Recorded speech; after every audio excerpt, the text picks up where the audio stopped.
Busted!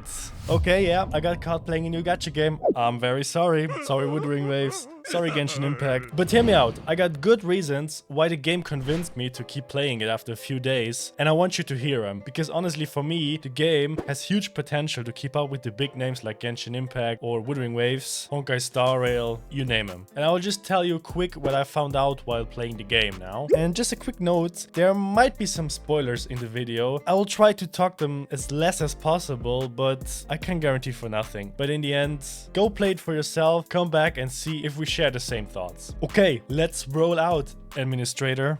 So apart from the stunning visuals that you get thrown at when you start the game right away, I mean, the game really has some great details. Just look at the way the rain is on her legs. I mean, that's more realistic than real life for me.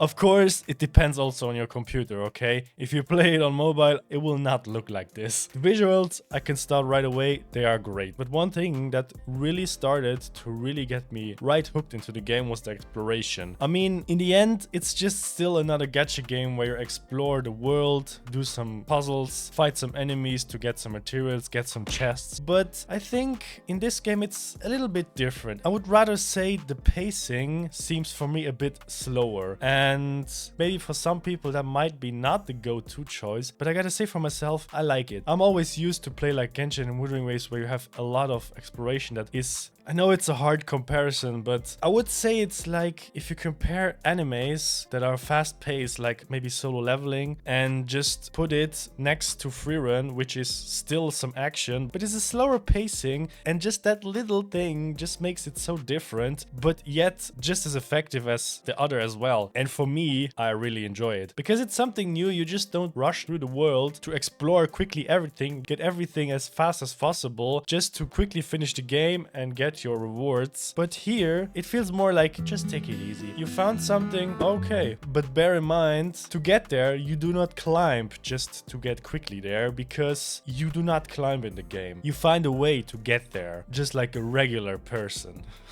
And that's one of the key points I really like on the exploration stuff in this game, because you can say it's a bit like a jump and run sometimes. You have a box on top of a house, but you just don't climb the house. You find boxes and every other step to get higher and higher and get there like this. And that's something I never seen before in a gacha game, and I enjoy it really much. And for me, as someone who isn't really good in jump and runs, it's sometimes really hard. But anyway, I will get better into it. Can't wait for the winter to be done.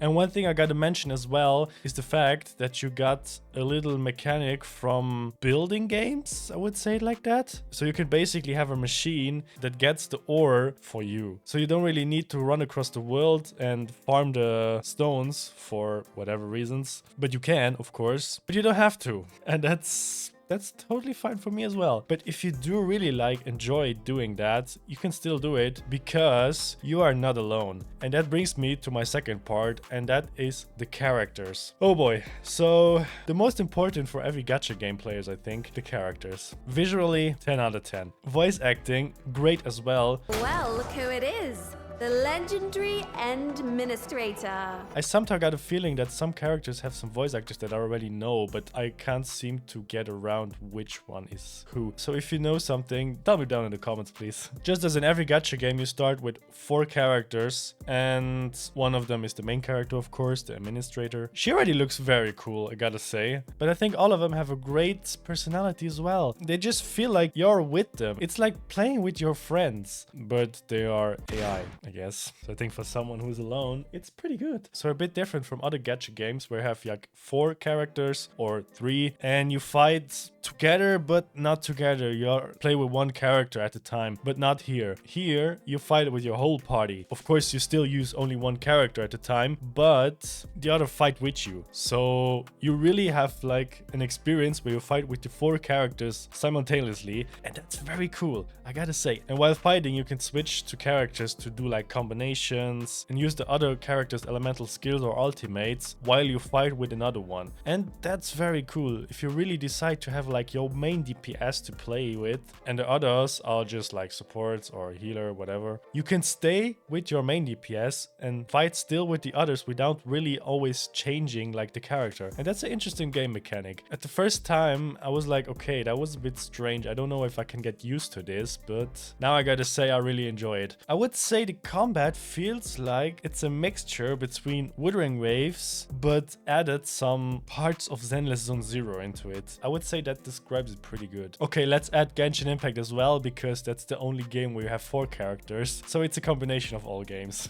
And just like in every other gacha game, the character building is still the same pretty much, but with some twists. You still have the usual, like, you level up your character, you do the talents, the constellations, which is a bit different because in other games you always have the S6 or C6. Here there's only 5 sequences, so if you like it like one more or one less, I don't know if that makes a big difference. Just some small changes where you can like give your character and protection as well in bulletproof jackets or gloves or anything like that. And you can equip your character directly with a tactical set, which means you can give them a powder where he can heal himself while combat, of course. And that's something very cool as well, that they will do it automatically. But one of the coolest things I gotta say about the characters is when you do the exploration with them. It's just some little details that just make the game so perfect for me, and I can't wait to get back to the game again. So you see, whenever you run across the world or explore, first of all, you can push your characters around. So you basically run across them and they're just, wow. It's a bit harsh, but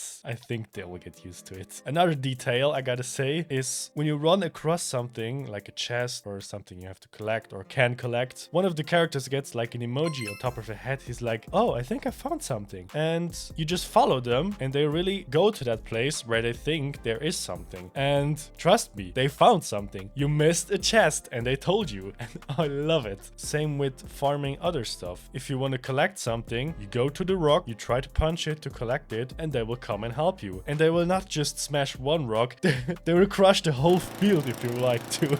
It's so good.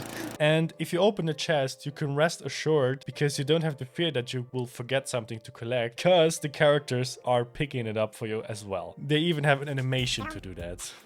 And you see, those are the little details that just make a game so good. I will not say now that the other games are doing everything wrong, because they don't. But still, it's an interesting approach. They're onto the right stuff there. And then we come to the last and one of the most important parts as well for everybody, I think. It's the story. How should I put this? So the game basically starts again like pretty much 50% of the gacha games. You have your main character, he does something and completely loses his mind, and yeah, that's it. To be fair, I don't know how much the lore goes right now because I still haven't finished it, so I just got into a certain point. Still, I think I can mention 1-2 things. To wrap it up in a quick way, I think it's good. I mean, good sounds not perfect. It's not like, of course you can't compare them to Genshin Impact and Wuthering Waves because they are far more, and to be fair, I think they're a bit better for now. But I don't want to talk too early because I'm still very, very early into the game. So yet the things I saw for now are great. It's hard to explain a story without really telling something about it. I feel like it's a...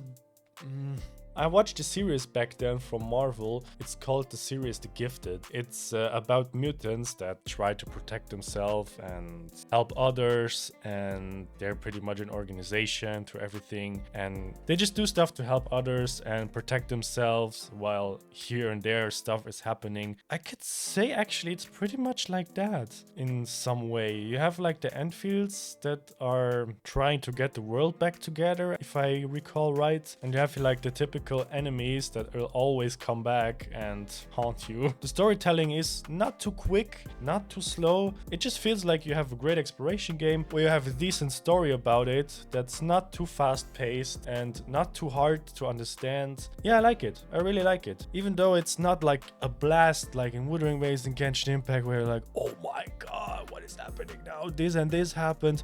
Of course, might be possible that these parts are still coming to the game, but so far I haven't seen much from that. But it's cute, yeah.